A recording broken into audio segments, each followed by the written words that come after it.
Hello, Cheeseheads. We are live on the World Wide Web for another Caller's Questions in the Caller Cave. And I am here with, he looks like he's been frozen in time and a bit of a statue. Oh, there's the smile, the Harlow Globetrotter himself. Hello, Evening HG. Hello, and it is a good evening, isn't it? I mean, it's a night where Spurs aren't supposed to be playing football in any shape, way, or capacity, so we can do one of these lovely little videos. We can do whatever the hell we like. I mean, that's the good news. That's the good news about it. I think it's and there's been requests for us to do an evening show because they're saying, caller, we're all at work in the day. How are you and HG at home? Well, we have lots of time on our hands, luckily.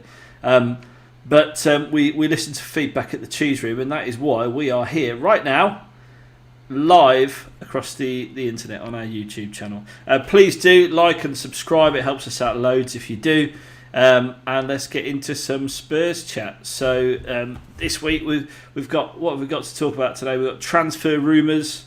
So Spurs, I mean, I don't quite know what's happened to Daniel Levy. It's like he's been possessed by Jose Mourinho, maybe.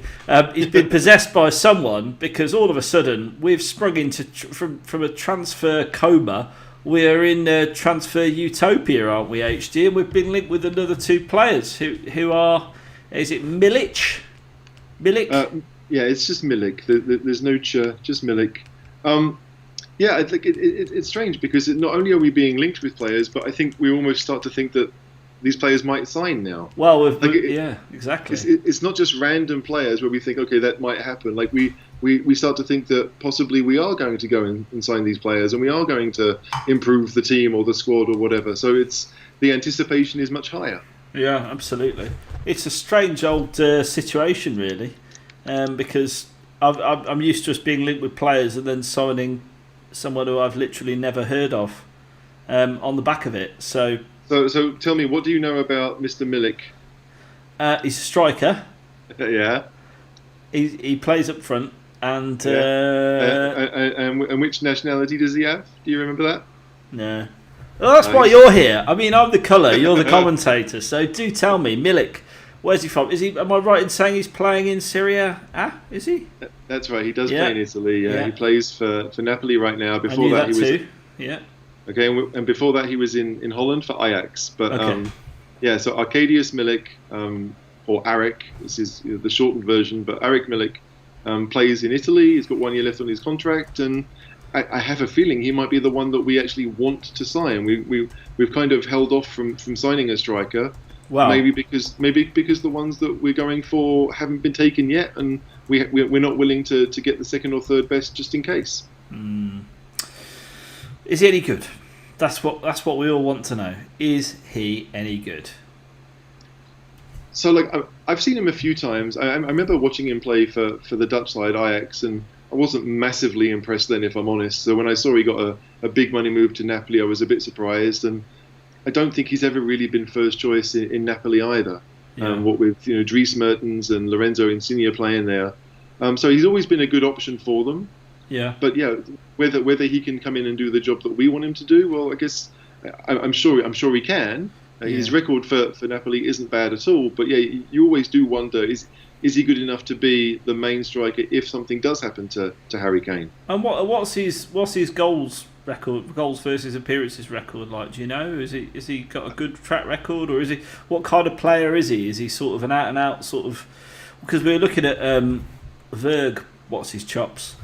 The German chap. Yeah, he's Dutch. Wout Weghorst. Well, he sounds German. Well, yeah, he does. I mean, he's from an area of Holland that's right next to the German border, and obviously he plays in Germany, so it's maybe an easy mistake to make. But I made it. Yeah. So yeah, but So he has a record of about 1-2 in Germany, and as for Milik, his record in Italy is about a little bit worse. He's got 38 goals in 90 odd games, so some 1-2.5, something like that. So it's a pretty good record playing for a team that have done quite well in Italy in recent years. Yeah. So he's a decent buy. 26 years old, Milik, approaching his prime. I mean, we could probably do a lot worse for sure, but I just don't know if he's is he really going to be that one that we need if and when Kane gets injured. Better than the Dutch German guy. I think it's kind of horses for courses. Like, part of me wants Weghorst just because he is something completely different. He's much taller. Yeah. Milik is, I say only, but he's only 6'1", whereas Weghorst is 6'6". Is 6'5", 6'6", isn't he? He's like a man mountain. Exactly, he's a much bigger player, and they score different types of goals. I mean, Milik is probably more like Kane, but I think Milik is much more one-footed. He's very left-footed as Milik. Weghorst, there's a bit of Peter Crouch to him, but he's almost like a mix of Peter Crouch and a robot. Maybe there's the robot, but he's a fox in the box as well. So like he always seems to find himself in the right place at the right time, which for no matter how tall you are, for any striker, that's a pretty good skill to have. So if he costs, I mean, if the fee is about the same, part of me wants to say Weghorst, but then Weghorst is older, so if you do worry about selling them on in 2 or 3 years, then Milik is maybe the better buy there. It's a nice choice to have, but I just don't know. I just don't know where we're going to go. I think Weghorst has probably been available since day one, and we're waiting. I think to see what Milik chooses and whether he didn't go to Roma like people were expecting last week. So do you know why that fell through? I've not seen. I know it fell through, but I don't really know why. Was it fee or? I think given Italian football, it's probably going to be just because the money's not really there. So Roma can't necessarily buy it unless they sell someone. Yeah. It's very different there compared to obviously to the English league and the money that we have. So that might be part of it, but I don't know. Simply put, I don't know. Well, I know you're getting for him to sign Lamella as well, so maybe they're saving their powder for him. We can only hope. We can only hope. Yeah. Okay, so out of the two, you'd take Milik. Further developments to follow, but how long do you think it's going to be before a striker? Do you think this is going to go right down to the end of the window? Because we've still got a fair chunk of time, haven't we? A couple of weeks at least. Is it 2 weeks, 3 weeks? Yeah, it finishes on October 5th, so we've got just under 2 weeks. Look, I think, knowing Levy like we do, I don't think the old Levy has died completely. He's going to wait and He's taking a rest, though, isn't he? Yeah, he is taking a rest, but he'll try and get the best value for whatever money we have. Yeah. So whether that's one of those two or someone completely different, I think he's looking to see, like, okay, I want to get a centre back, maybe I want to get an attacking midfielder, I want to get a fullback. All these things obviously cost money, and we don't want to. So we don't want to blow it in one go. What's our wish list look like now, HG? Because obviously we've got right back, we've got a very good left back. So you'd say he's really done well because we all said at the beginning of the window, God, we need a right back and a left back, and I don't think anyone really expected us to strengthen both. But that was the wish list, and he's done that. He's brought Bale back, which is, if I'm being honest, an unexpected bonus. He's brought a DM, which we talked about needing, or we thought he was a DM. He turns out he's a bit more of a Harry Winks. And surely a striker is kind of the next piece of, how Jose is putting it these days, the puzzle. And if we sign a striker, what then do we need? I suppose, to answer my own question, I'm saying striker's the next thing. Do you agree with that? It's probably the most important thing, for sure. And I would be okay if we spent a little bit more than maybe we want to get the person we want, rather than wait to see, okay, we want to try and do this, that, and the other, because we don't know how much I have a feeling we have signings, or let's say sales lined up. But there's no guarantee that these clubs that we've agreed a fee with for people are going to wait for us to do the rest of our business. People like Juan Foyt was linked with Leeds very early on in the window. Since then, Leeds have gone out and signed 2 centre halves. Yeah. So do they really need him now? I mean, maybe they would have wanted him 6 weeks ago, but the odds of him getting that move are probably a lot less. So it's always a waiting game as far as Levy is concerned, and obviously sometimes that does work against us. I know he seems to believe that the longer you wait, the more leverage you have, and in some cases that's true, but in other cases, because especially when it comes to strikers, we're not sitting from a position of strength. We don't have that leverage. Like if something happens to Kane in the next couple of games, we have zero leverage now. Yeah. And we'll wish that we'd have bought him 2-3 weeks ago. Yeah. So it's a strange one, because I do feel as if people seem to think that players' value goes down the longer you wait, and I don't think that's always true. No, I think it depends if there's a desperation to sell. from the club they're at, doesn't it? I mean, if a club's happy to hang on to them, it doesn't matter to them. They're in the position of power. It's about demand, isn't it? Demand.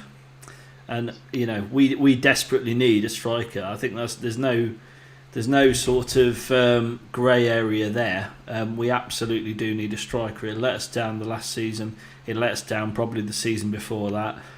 So I think Mourinho's been very clear with Daniel about what he wants. It's almost like he's running the business, isn't he, at the moment? So it would be interesting to see who we end up with. Yeah, it really would. But I guess it's nice to think that something is going to happen. Like we're not sitting here with 2 weeks to go thinking, are we actually linked with anyone? Is anything going to happen? Because this time last year, Pochettino was coming out and saying, "I'm happy with my squad." The same stuff he always said, even if he meant it or not. Yeah. And so it's good. We know that we have players that we need to shift. We believe, I think rightly so, we believe that there are players that Mourinho wants to see come into the club, and hopefully will be better for it. I mean, that's the whole point of the window, right? Yeah, absolutely. And to strengthen in a window is what it's all about. Unfortunately, we've sort of regressed in windows. I think the last, certainly, not last summer's one, but prior to that, we have regressed and regressed. So it's just refreshing. It's just great that we're finally doing some business, and I love it, and I can't say how happy I am that I was right in the article I wrote about Levy operating in a different way. And isn't it interesting, HG, how all the Enoch out people, all the people calling out Levy, they got the banner out at the game, they've all got a bit quiet, haven't they? I haven't heard anything, not a peep, not a dicky bird. What's going on? They are, I guess, waiting to see what happens. Like, if they get called out on it, then they're happy to say, "Hey, this is what we've wanted all along."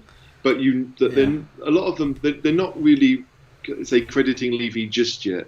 They'll wait to see how the players turn out before they decide on maybe changing their mind. Which, like, I suppose it's understandable if you've made your you've picked sides and you don't want to kind of want to save face a little bit.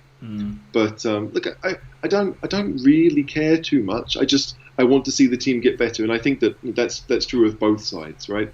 Both sides of the argument, whether you're Levy in or Levy out, or you dislike Levy for some things, or you hate him for others. At the end of the day, we want to see the team get better, and that means results improving, right? That's what it means. I don't think anyone thought the summer of 2016 or 2015 and 2016, when we bought Alderweireld and Son and Wanyama, that it would lead to what it led, right? No one thought we were going to go the whole season losing just 4 games. Yeah. So you have this. We'd take that, wouldn't we? Of course we would, because it would only mean losing 3 more for the rest of the season. But it's just nice. Like, it is nice to be in a transfer window and feel excited that things might get better, rather than hope they will, depending on how the team gels, right? Like, we're going to see new players come in. It's a chance to maybe get a different shirt, a different name on the back of your shirt. So Bale, got to get Bale on. Was it you saying you can get the last season's away kit with Bale on it? Yeah, so last season's away kit is, I think, on sale on the website for £20 right now, and it allows you to get this season's numbers put on the back. So you can have. So have you done that then? No, I haven't. But you can get Bale, you can get Doherty, you can get anyone really if you wanted. The reason I haven't done it is because I don't necessarily like last year's away kit. They do have the third purple kit, but one. I don't. Purple one. The purple one, yeah, it was a bit too boring for me. It was, it wasn't purple enough as far as I was concerned. I bought it, lost some weight, sold it on eBay because it was like a tent on me. So I was kitless. So seeing that there is a bargain price of £20 a shirt a few weeks ago, I ordered myself a home shirt in large, and it fits like a glove. It's, well, a little bit less tight than a glove, and is very nice. But I wish I'd held off now. Could have had Bale on it. Yeah, there you go. And I don't go for names on shirts. I think it's a little bit, weird. But I would go for that one 100%, and I'm sure I will at some point of the season. Maybe I'm just waiting to see how he turns out when he actually kicks a football. Let's hope it's not an anticlimax, and he is the Gareth Bale that we remember and love. So, next transfer rumour, HG. And then we'll come to some questions. So if you're watching live, please drop us your questions in the comment box and we will get to them throughout the show. Transfer rumours. So there's an Inter Milan defender valued at 60 million, or that's what Inter Milan are valuing him at. His name is Skinner. Skinner? Like, you're just going to call him Skinner, aren't you, really? Skinner. You don't know how... No, you're just going to call him Skinner. His name is Skriniar. Skriniar. No, it's Skriniar. Skriniar. Well, I think Skriniar. Skriniar was quite close. Yeah, you're just going to call him Michael Skinner, aren't you? Really, let's be honest. But yeah. So Milan Skriniar is the centre back at Inter Milan. What do we know about him, HG? What do we know about him? He's a centre back at Inter Milan, and he's from Slovakia. Okay. So just down the road from me. Slovakia is only about 25-30 miles from Vienna, where I live, and he's been at Inter Milan for a few seasons now, and obviously made his name there. Played against us in those Champions League ties a couple of seasons ago. I don't remember him. Yeah, and do you not think that's a bit worrying? Because it's interesting. Like, obviously, like, you don't want to see opposing defenders play well against you, but if they have done, you would probably remember. You would probably notice it. So yeah. It's a strange one because he hasn't really played too much under Antonio Conte, partly because he doesn't like playing in a back three, which is what Conte's been doing. He much prefers to play in a back four. So, yeah, like we talked on previous shows about maybe Spurs will change the system to go into a back three because we've now got wing backs. So maybe Skriniar's not a good fit. But yeah, the 60 million euros that Inter want, I think is much more than we're willing to pay. He's not left-footed either, is he? He's right-footed. So yeah, exactly. He's right-footed. Like we've talked. I mean, I know that Seb talked about this on the last one. That a left-footed centre back is really what we'd like, and Skriniar isn't that. He's a very aggressive centre half, so he does like to play, let's say, on the front foot and win the ball early. That reminds me a little bit of Davinson Sanchez, if I'm honest, and I'm not sure I like that idea either. Like it's all well and good if you do it, but if you fail, then you need to have the pace to get back into position. And whereas Sanchez has that, Skriniar doesn't. To me, when I've seen him play, he always seems a bit wooden. Like he doesn't really move fluidly. He sounds wooden, doesn't he? Maybe it's quite a there's wooden part name. of that. I think maybe it's just part of... I don't know how to describe it really, but I'm not a massive fan. I think that's probably coming across quite clearly that I think maybe there are centre halves that I might prefer. Diaz? Diaz would be one that given the choice of the two, I'd take Diaz. Yes, he's younger. I think he just appears to be more imposing. He's smaller than Skriniar, but just the way he carries himself, his demeanour seems to be something. You know how like Nemanja Vidic when he was at Man United wasn't the biggest centre half, but you didn't want to mess with him. He's a unit. Absolute unit. And I get that impression about Diaz as well. Like he's much, well, not compared to Skriniar, but compared to the centre halves we do have, he's much wider. Like there's more of him, right? You're not gonna. He seems a bit of a brick. Yeah. Brick outhouse. Yeah. A brick outhouse, exactly. So, given the choice, I'd probably take Diaz. But if Mourinho wants Skriniar, then you have to trust his judgment a little bit on this. If anyone does know a centre back, it is probably Jose Mourinho. So yeah, it's much of a muchness. There are rumours that we want to get one of those two plus the South Korean centre back, which would I don't know what. I mean, is he for shirt sales? Is that why we're after him? I mean, is he any good? He's playing in China. The only reason, I mean, look, Sonny is a fantastic player, mate, but he's probably the best South Korean player ever, possibly. We can't be expecting the same thing from a guy who plays centre back nicknamed the Monster, plying his trade in China, can we? The pedigree maybe isn't there in the same way that you could say that the Italian league is more difficult than the Portuguese league. I mean, playing for Inter at this time, they're one of the better teams, but there are probably 4 or 5 or even 6 teams that feel as if they could win every game. In Portugal, Benfica is probably the side right now. Yeah. So there's a difference in experience in all 3 of them. Kim, he's pretty much an unknown. None of us watch the Chinese league.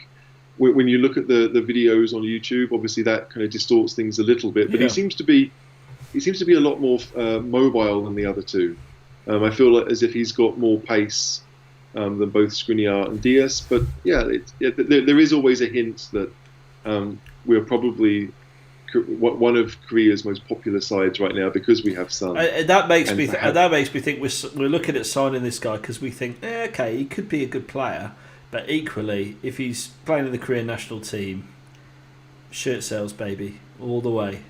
Got to get our money back on Bale somehow. I think that'd be Bale shirt sales too, but yeah, it's a strange one, all right, because like it's certainly a price for Kim that we could have paid with their eyes closed, right? It's a lot cheaper than the other two. It hasn't happened.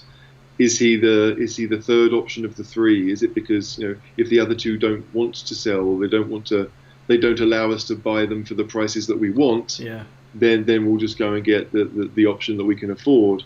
It is a weird one, but I suspect that even if we don't get Kim this summer, we may well go back for him at a later time because. Again, he's also quite young, and I think I need to scout him on Football Manager. That's what I need to do: is put the feelers out on Football Manager and see how he's rated on there. That's probably as good a way as any.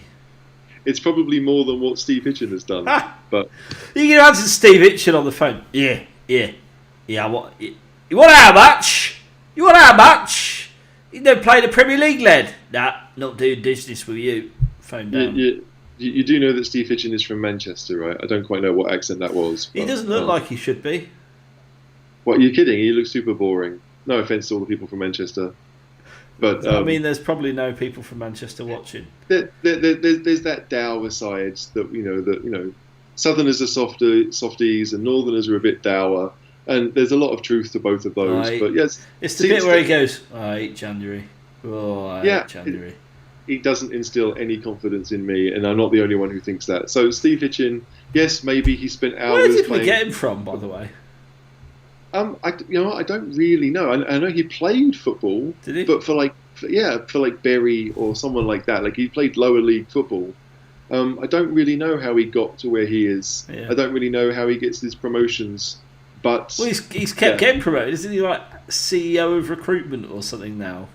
Something like that. But it's just you do wonder whether how much influence our scouts are having on these players. That there are a lot of us could have said, hey, well, who's the best right back in the Premier League? Maybe some people would have picked Doherty. Going off on a tangent, this lad who also signed today from Barcelona, is he any good? HG. He's decent for sure. You're not bad if you play for Barcelona, but. Barcelona have been trying to find a Dani Alves replacement for 5-6 years now, ever since he left, and they haven't been able to do it. And Nelson Semedo couldn't do it either. So he's not a bad player. Has he played first team for Barca? Has he? Yeah, he's been their first choice right back for a while, but he couldn't. He was never guaranteed a start. Sometimes they play the midfielder Sergio Roberto at right back. They've struggled to find a replacement for Dani Alves. So you can guess the reason I'm bringing this up. Is because my dad's a Wolves season ticket holder and he's going, well, we've sold you an aging Doherty and we've got a superstar from Barcelona. Yeah, I remember when we signed a guy from Barcelona called Giovanni Dos Santos, and that didn't go so well. So he did well at the MLS though. Yeah, it's a good signing for Wolves, but if you think that you're losing someone you've had for 10 years for at least 10 million under market value. I mean, let's be fair, we got him on the cheap, and they're buying someone who isn't wanted by Barcelona, and they're paying 2 or 3 times the price.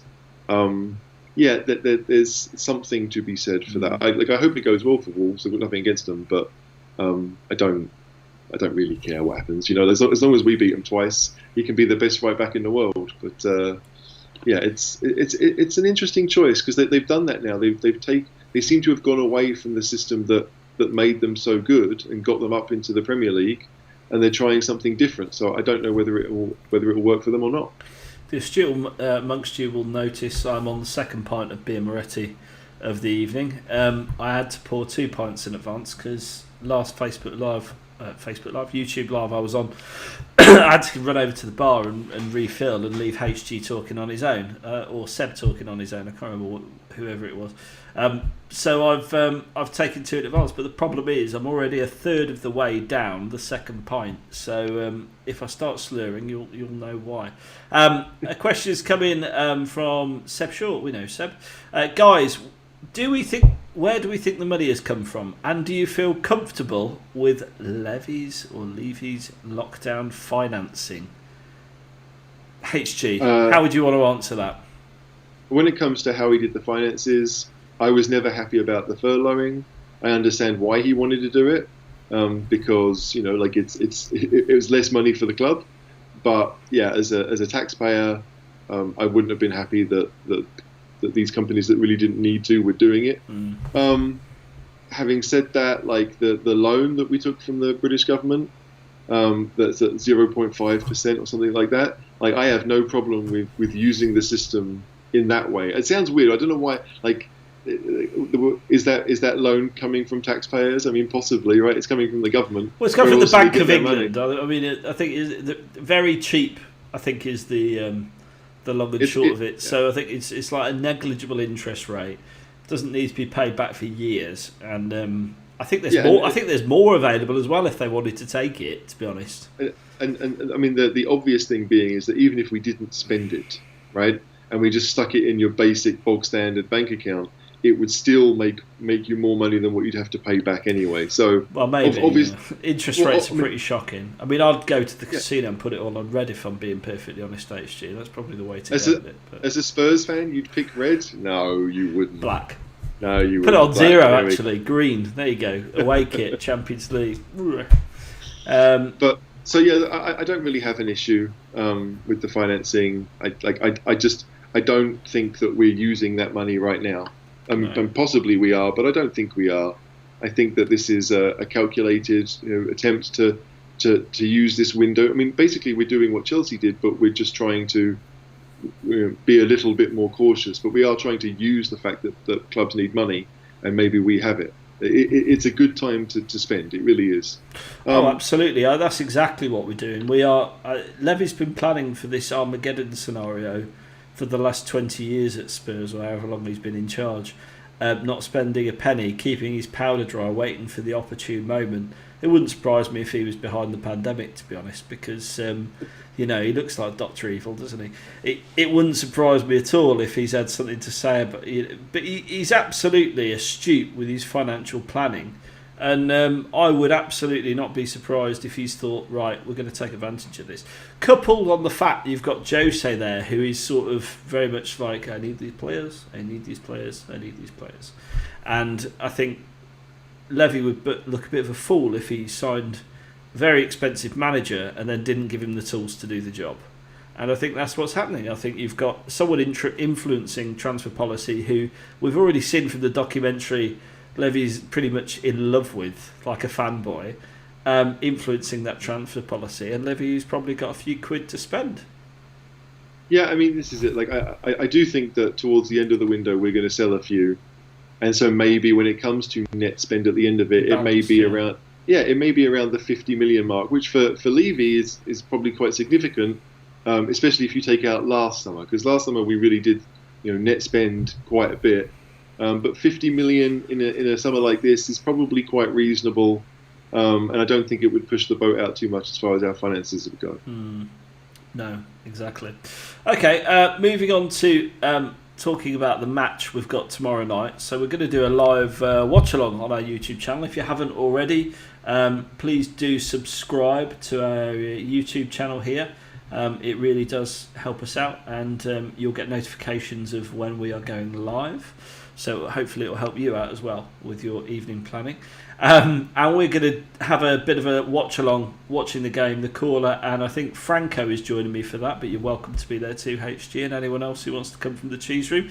We're going to watch the game, chew the fat, drink some beers, and hopefully you won't see our anguished faces as we concede to a Macedonian side whose name I can't pronounce. So, HG, again, this is why you're here. Tell me, how do you say this Macedonian team's name? They are called KF Shkindia. Shkindia. Yeah, look, I don't really know if that's right. That's just how I would pronounce it. But they are. It's a Macedonian side. Basically, Wikipedia all of this. But they finished third in the league last year in Macedonia. They're top of the Macedonian league right now. They obviously had a couple of good results to even get to this stage because a chance to play Spurs is a big deal for them, especially at home. Obviously, the game has been moved to the capital city of Macedonia, to Skopje, to play at the national stadium. So it's good and bad, but again, if we take it seriously, if we don't show, let's say, too much respect like we did last week, if we go there and try to put a stamp on proceedings at the beginning, we should win quite comfortably, especially because the Leyton Orient game was cancelled, meaning we've had 4 days to really prepare for this. There's no excuse now. And did you see Jose doing his nice guy bit in the press conference? A journalist. Did you see the story? I did. Yeah, I saw that this journalist's dad, I think, was a big fan. Yeah. I think he even said that he raised his son to be like Mourinho. I mean, I did think that was an interesting comment. Raised you to be really, aggressive. I think Mourinho is all about taking the chances you get and not really being ashamed for it. Like, nice guys don't win, right? It's true. It all comes down to that. So, this guy's Macedonian reporter, almost certainly in his 20s, if his dad's raised him on Mourinho's only been around for 16 years or so. So there is, but it was a nice thing because I think you could tell that Mourinho wasn't just touched by the whole thing, but was almost surprised. Like this is not why I got into football. I didn't expect to have this amount of influence on randoms. Like people on fans of the club I manage, but not random Macedonians. So I think that it means a lot, and it's a nice thing because you want to see some kind of relationship between your manager, your team, and the people around the world. And did he reveal anything exciting at that press conference? So the one thing that sticks in my mind is that, and this will make you very happy, Delhi is not going anywhere this transfer window. After all the rumours that have been circulating and percolating in the last sort of 72 hours, it doesn't look like Delhi will be departing the club this window. HG, what have you got to say about that? I'm ecstatic.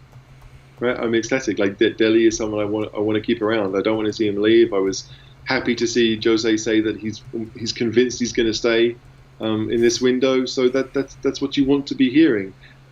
He did say he's going to be in the 18. I don't think he's going to start the game, but I do think he'll be there, and he may well get some minutes. But if he does start, it's an opportunity for him to stamp his authority on proceedings. Don't do anything stupid. I'm sure that the Macedonians will try and rile him up. I think that's going to be part of their game plan if he does play. So, but yeah, overall, I mean, I want Delhi at the club. 24 years old. He's been with us for a long time, but that's still really young. I mean, like it's younger than Højbjerg who signed for us. So it's something it's really important that we get him fit and firing, because I do think he's one of the best players in his position in England. Especially for doing what he does. I don't think anyone else has that ability to really drift into the box from deep and score headers. If I may, where does he fit though? I mean, Bale, Son, Kane up top, surely. Where does Delhi fit in that? Yeah, but we're building a squad, aren't we? Well, we are, but surely when you look at winning teams, like Leicester, for example, when they won the league, same 11 every week. Last year, it was Liverpool's starting 11. You could pretty much name it. They didn't chop and change it that much. So no, they didn't. I mean, it helped from the fact that they didn't have any injuries. I mean, not really. They didn't have any major injuries. That. They haven't the last 2 years, the Jammy Scousers. I mean, if I'm being honest, that's why I made the prediction I made at the start of last season that Liverpool were going to drop off a cliff at some point. And, obviously that never happened, and I look like I've got egg on my face. But obviously I was anticipating lots of injuries, which never came. Yeah, so I don't know. Like I don't think that Delhi starts in our best team, whatever that may be.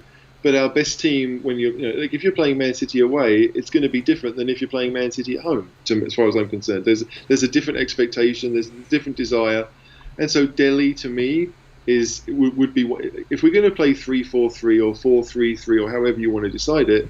To me, Delhi is one of those front three, and like if you're playing Kane, Delhi, and Bale, to me that's no different than that's still a really good threesome. Like Son can come off the bench and do his thing. All right, well, let me ask you a question then, HG. What's your first choice, full strength Tottenham 11? Who are we playing? I mean that's. Doesn't matter who we're playing, just your best team. Your best team is your best team. No, I don't think it really works like that. All right, you're playing Liverpool. Right, okay. So let's say we're playing Liverpool away. Let's say the hardest game of the season, right? No, Liverpool at home. I want to talk Liverpool at home. Oh, okay, so you do care. I thought you said it doesn't matter. Go on then, let's say Liverpool away and then Liverpool at home and see if they're different. Yeah, they should be. Go on. I think they should be. I think even unless you're Manchester City, every team is going to be slightly different depending on their opponent. Okay. Right. I don't think Chelsea are going to play Werner and Havertz every game. I don't. The Ziyech hasn't played or was barely played for them. So they're buying all these players and they're going to use them when they want to use them. So yeah, for me, given the fact that I suspect that a 3-4-3 may well be the way to go, then yeah. Do I want Son and Bale? Right? Stop dodging the question. 11. No, 11 away from home. HG, come on, put your money where your mouth is. Tell me your side. Are we playing counter-attack football or not? Whatever you want. Okay, so this is it. This is it. You're telling me it doesn't matter, but answering all these questions with whatever you want is like you don't. Obviously, you realise there is a difference. I think it's fair to say that most people have got a first choice 11 in mind. So if you were to say to me, what's Tottenham's strongest lineup, I could tell you. Right. And if you ask me what our strongest forward line is against any opponent, it would be Bale, Son, and Kane. Right. So you wouldn't want to play 4. What 4? You wouldn't want to do it. You 4. You wouldn't want to do a 4-2-3-1. Is what you're telling me from that? Yeah. You only want to play a 3. Yeah. Okay. Because and is that because the midfield isn't good enough to deal with just 2, or midfield isn't good enough? But equally, I think personally, if you play those 3 up top consistently, you'll score more than the other team. It doesn't matter what's behind you almost.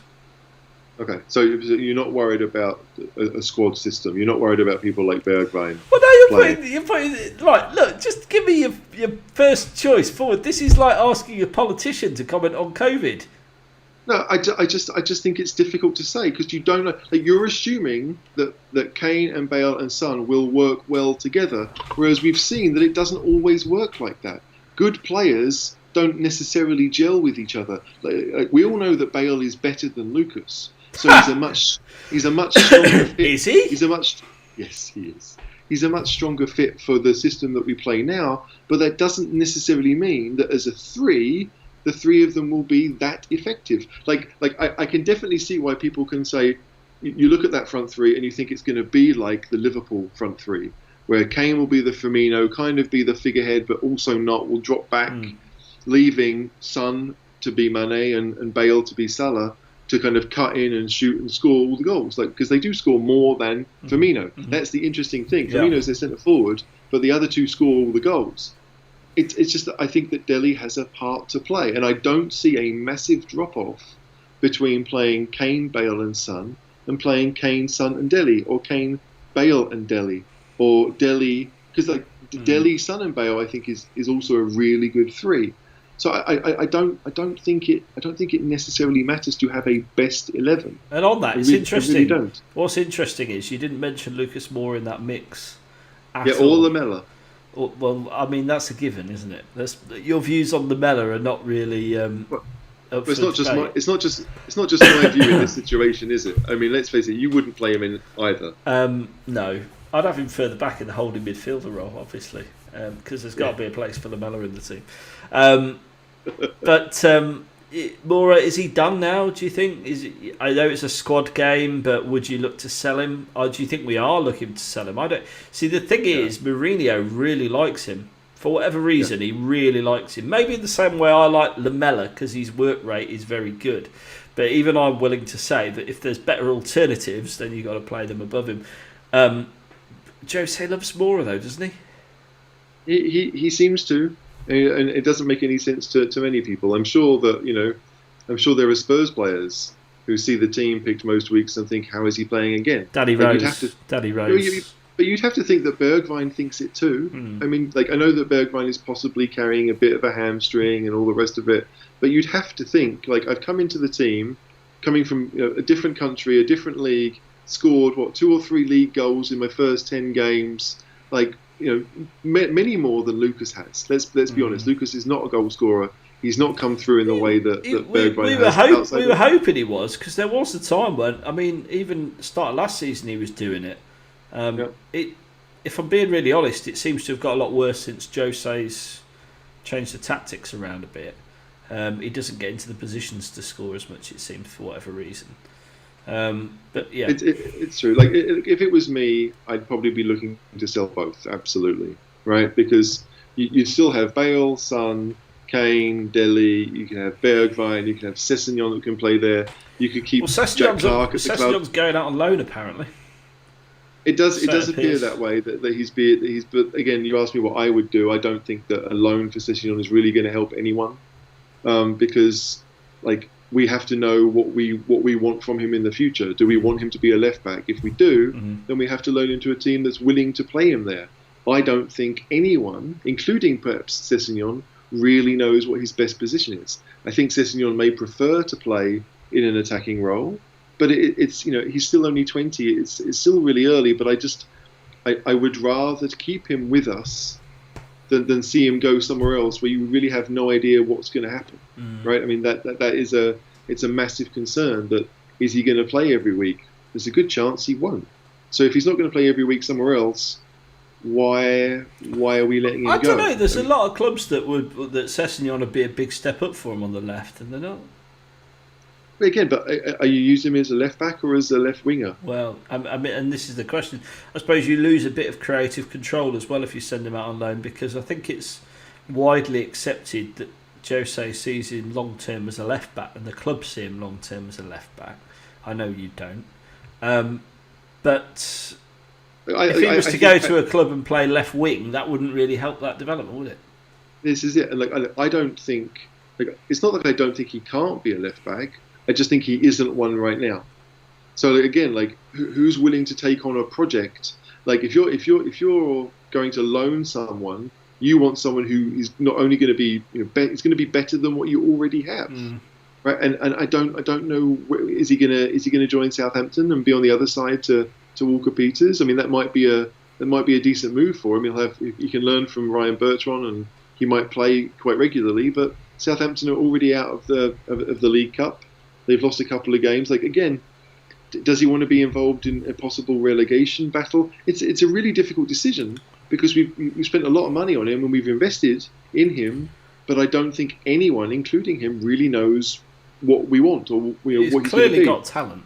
I think that's fair to say. He's clearly got talent, and I think I'd be more than happy to see him stay. I don't really want to see him go out on loan. I'd like to see him in things like the League Cup, the Europa League. As we get to the group stage of the Europa League, I think we can relax a little bit and mix the team up a bit.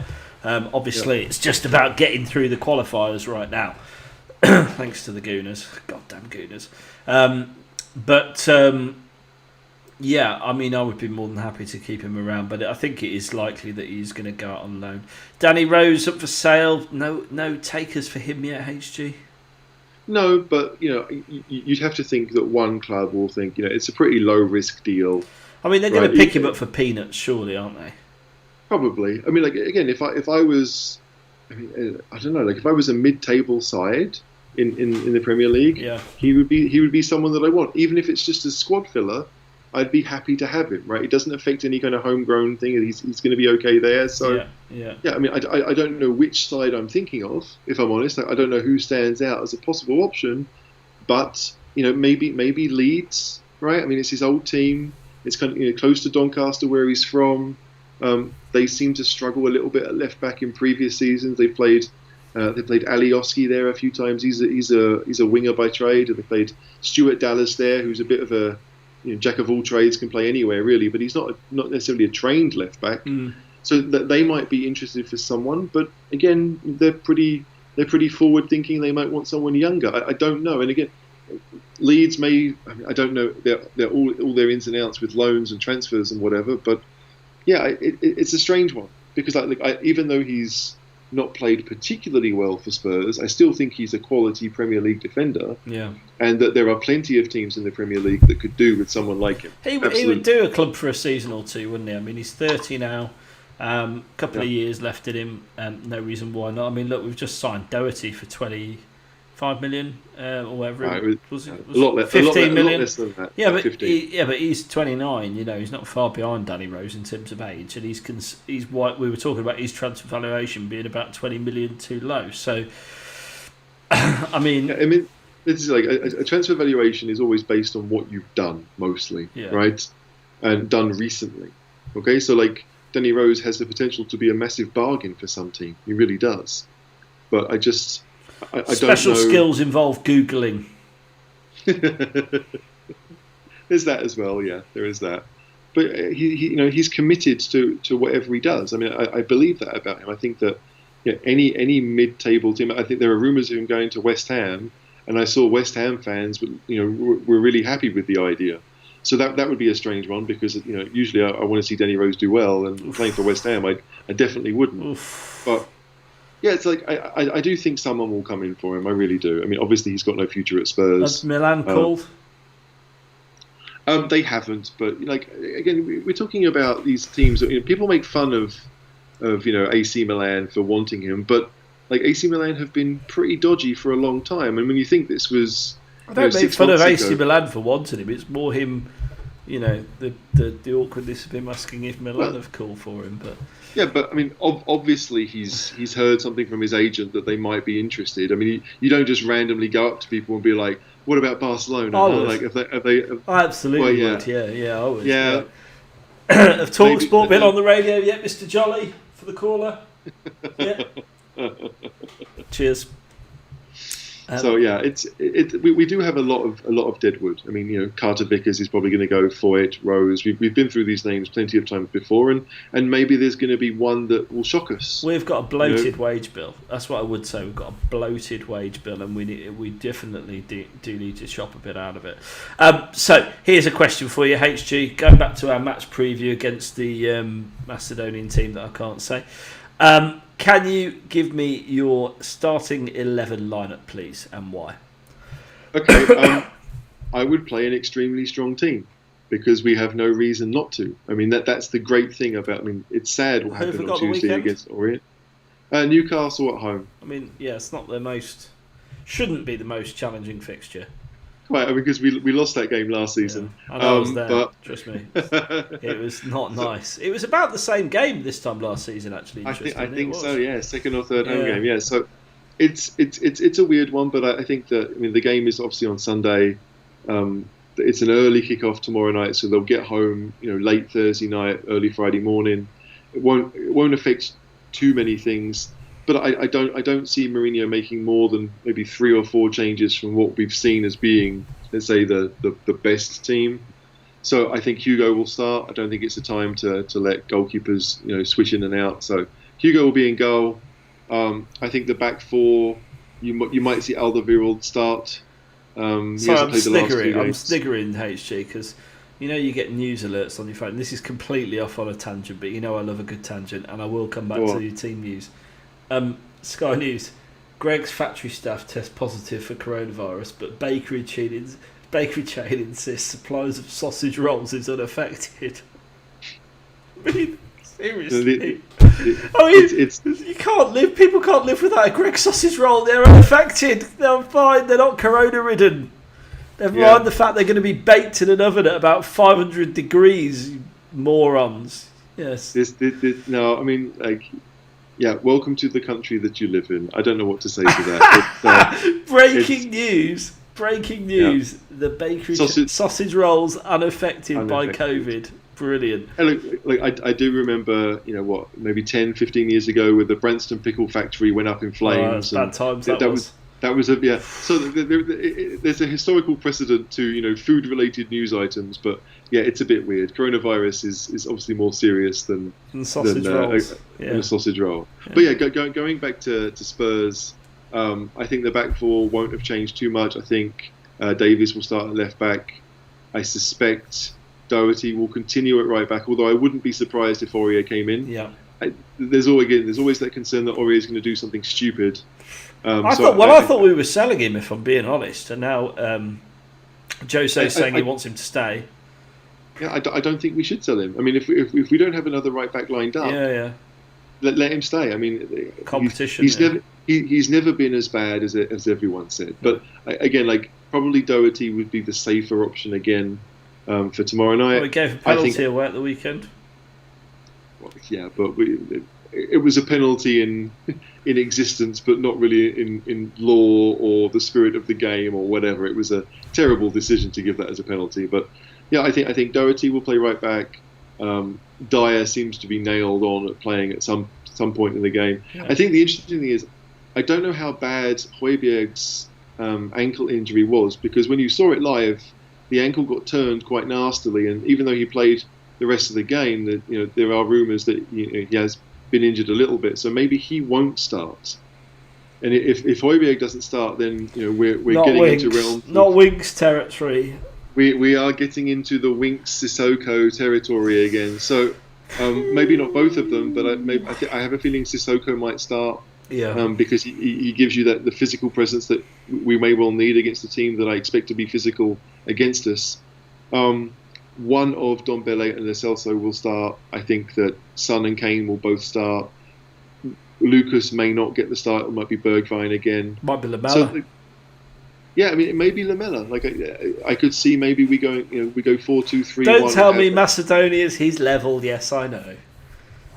I wasn't going to actually, but since you brought it up, why not? I mean, it is that kind of we're trying to balance things correctly, and part of you thinks, okay, we're going to play a weaker team and get the job done, and part of you thinks, no, we're going to play a super strong team, get the job done after 60 minutes, and then take your foot off the gas a little bit. But that's not Spurs. Like if we did that, I'm sure it would come back to bite us. Yeah. So I would probably try and go as strong as possible, which means a front three of, as far as I'm concerned, of Kane, Son and Bergwijn, Lo Celso, Sissoko and Dombele in midfield. I think we might start with both of the ball player midfielders, but if it's only one of them, then Winks may well come in. It could easily be Winks. I mean, we're talking about Winks, Sissoko, and Dombele. That's the three central midfielders that started last season under Pochettino. But it's going to be a strong side. I'd like to see Lo Celso start, but yeah, what I like and what Mourinho does, it's always a little bit different. There's a question here coming from a great name, the Domination. Yeah, the Dominator, the Dominator. Okay. It's not quite spelled right, but we'll just call it that. Final take on where Spurs will finish this season, having seen our past 3 games. I mean, it's a little bit early to tell, to be honest, because we haven't seen Bale play, and how we line up with Bale in the squad. We haven't seen Reguilon at left back, and presumably we're going to sign another striker, and presumably we're going to sign potentially another centre back as well, at least, and possibly a midfielder if rumours are to be believed. But that's just too wild and out there. I can't even fathom that right now. HG, you give me your view, I'll give you mine. Where are we going to finish this season? In fact, why don't you just predict your top 4 and why we'll finish where we're going to finish? All right, top 4. And bear in mind, this is being recorded on video, so we can come back to this at any point in the future and go, HG, you said. Yeah, and that I was right. No, so it's I wrote this down anyway at the start of the season. I think the top 4 will be in some order, but Man City, Liverpool, Chelsea, and Spurs. I think I've said that Spurs would finish 3rd because I still believe that of the managers in the Premier League, they are the 3 best: the Liverpool, Man City, and Spurs. And I think that Mourinho will know what to do to get us to that level. Chelsea probably have a more exciting front 5 or 6, but their backline. Yeah, their backline isn't great, and Frank. Well, to me, there's still a lot of questions about him. So, I think Chelsea are a better position than maybe Man United, but I think it's Yeah, I think Spurs will make the top four somehow. Hook or by crook, they will make the top four.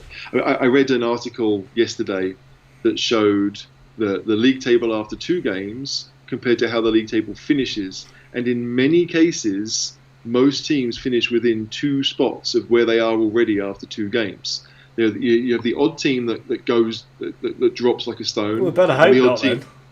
And the odd team that loses their first 2 games and then goes on a run, like I think Wolves did maybe last season, where they drew the first 2 and ended up finishing 7th or 8th. So it's still possible, but I think that if we're 6th now, we're looking at top 4, top 5 as being a reasonable achievement. Is that where we are right now? 6th. I think so. I mean, some teams have played only one game. I'm going to look this up because I think if you're... We might be 7th because Man City beat Wolves, so that would put them above us. But we're because our goal difference is quite good and we've scored quite a lot of goals. I mean, 5 goals in 2 games is a decent return. It's just a shame that it was 5 goals in one game and 0 in the other. Some scores tonight. Morecambe are getting trashed by Newcastle 6-0, so they're warming us up for us at the weekend. Chelsea are beating Barnsley 3-0. Leicester 0-0 with Arsenal. That's probably the game of the day, isn't it?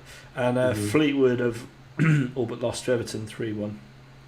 Millwall 0, Burnley 2, Fulham 2, Sheffield Wednesday 0, Brighton 2, Preston 0, Stoke 1, Gillingham 0. So, Caller, you probably needed to do a bit of a spoiler alert, because if anyone's watching live and they didn't want to know the results, kind of ruined it for them. That's fine, don't worry.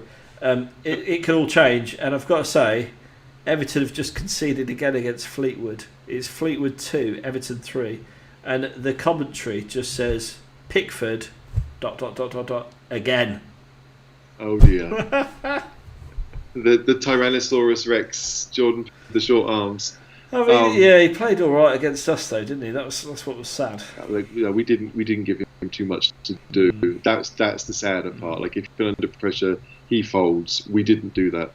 But there are some good games. A lot of teams have played weakened sides tonight. I did see that. Like the Leicester side is at least 2 or 3 names that certainly don't play regularly. I think one's maybe making his debut.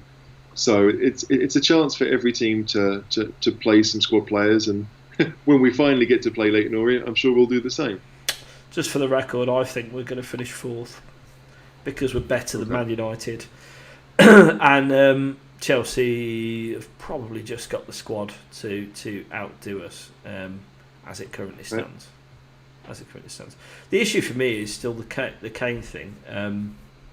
We will unfortunately have a period of time during this season where he's unavailable through injury, because that's what history tells us most of the time. That's what history tells us is going to happen. What we do during that time is that's the important bit. I'd go so far as to say the signing we make for a forward could make or break us this season. It really could make or break sort of top 4 or winning a trophy, because you need to have quality backup for Kane. Absolutely do.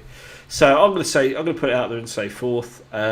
Man United, you've seen it from their opening fixtures. They've struggled a bit, haven't they? Yeah, I mean, Palace beat them deservedly. Yeah. So it's it'll be interesting to see what they do, because again, every team is looking to use these 2 weeks to strengthen things up. Yeah. But yeah, Man United have a much stronger attacking. Let's say certainly central strikers than we do. Martial and Rashford can both play there. They've got Igalo. They've got some decent strikers. Did he just stay? Did he sign permanently, Igalo? I thought they were. No, I think the loan got extended. He played last night in the Carabao Cup game. So okay.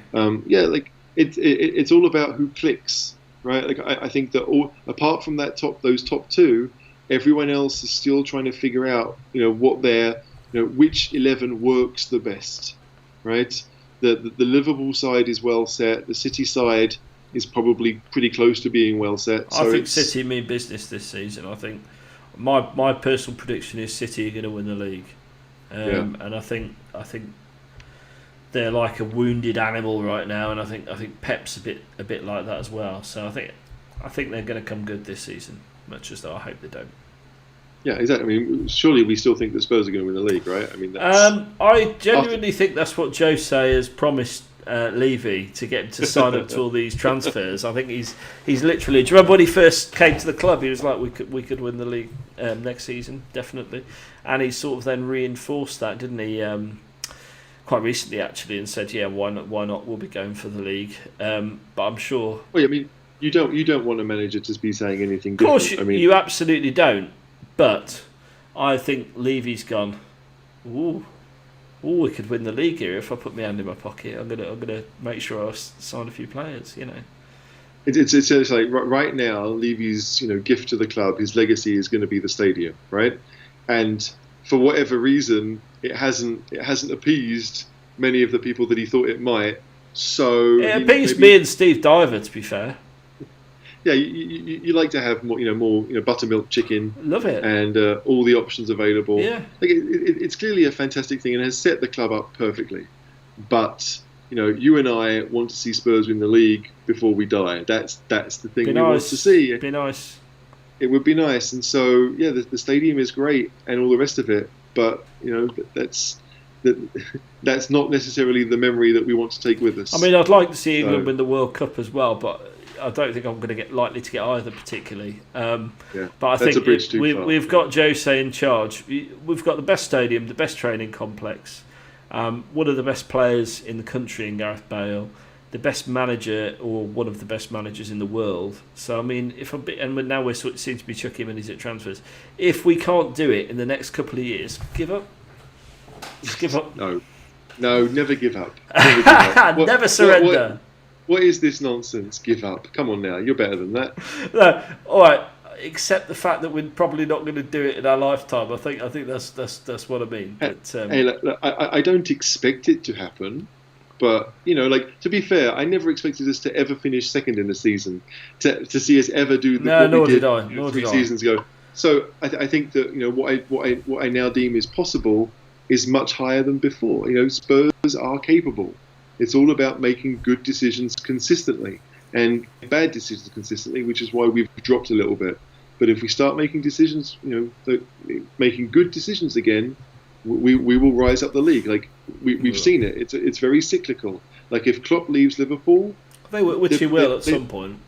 Yeah, they may well struggle. I mean, City are obviously set up, but yeah, like the players may well want to go if Guardiola's not there. If Guardiola leaves, which super manager is there? Because I think there are 3 super managers, but Klopp has often hinted about maybe not wanting to do this for the rest of his life. Guardiola has obviously taken a year out, certainly once before, because of the stress. So yeah, it's going to be interesting. So who are the 3 super managers? Klopp, Mourinho, and Guardiola. Yeah, as far as I'm concerned, as far as world football, they are the 3 super managers. Antonio Conte comes close because he's won in different countries, and what he did at Chelsea was pretty impressive. But I think that he probably needs to sustain it a little bit longer. People don't think that the Juventus manager, what was his name, Allegri, he won the league all the time. But again, at Juventus, you'd expect that, right? Given what was going on with the other teams. I mean, I'd win the league at Juventus. Yeah, okay, maybe Notts County, black and white stripes, but I don't know about Juventus. But yeah, it's to me there are 3 major managers that have done it in different countries, and we've got one of them. We've just got to hope that he can continue to produce what we've seen before at other teams. Okay, well that seems like a good place to wrap it up, HG. Thanks to everyone for watching. Please do remember to subscribe to the Cheese Room podcast on YouTube. We're on Facebook, we're on Twitter and Instagram. But please do click that button before you finish watching the broadcast. It really helps us out, and you'll get notifications hopefully of when we're going live in future events. Speaking of which, we've got a live watch along tomorrow night, which I'll be hosting with some Cheese Room alumni. And in the meantime, till then, thanks very much for watching. From the caller, from HG, and from HG, yeah. And come on, you Spurs! Come on, you Spurs!